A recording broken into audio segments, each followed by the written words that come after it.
প্রশাসনের প্রাণকেন্দ্র সচিবালয় থেকে হঠাৎ বের হয়ে যাচ্ছেন কর্মকর্তা কর্মচারীরা। মঙ্গলবার বেলা ১২টার দিকে কর্মস্থল ছাড়তে শুরু করেন কর্মকর্তা কর্মচারীরা। সরেজমিনে সচিবালয়ে পোশাকধারী কোনো পুলিশ কর্মকর্তা কর্মচারীকে দেখা যায়নি। নিরাপত্তার দায়িত্বে রয়েছেন সেনাবাহিনীর সদস্যরা। এদিকে আজ সচিবালয়ে উপস্থিতি অন্যান্য দিনের চেয়ে অনেক কম দেখা গেছে। আওয়ামী লীগপন্থী কর্মকর্তা কর্মচারীরা আসেননি বলে জানা গেছে। এছাড়া মন্ত্রীদের নেম প্লেট সরানো হয়েছে। অধিকাংশ সচিবকেই তাদের দপ্তরে দেখা যায়নি। কর্মকর্তা কর্মচারীর মধ্যে যথেষ্ট আতঙ্কের চাপ দেখা গেছে। উল্লেখ্য, গতকাল শেখ হাসিনার পদত্যাগের মধ্য দিয়ে তার টানা ১৫ বছরের শাসনের অবসান হয়েছে।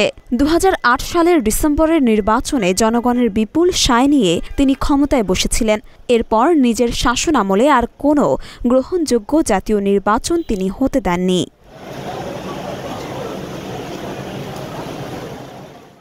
মরিয়ম মিম, ঢাকা পোস্ট।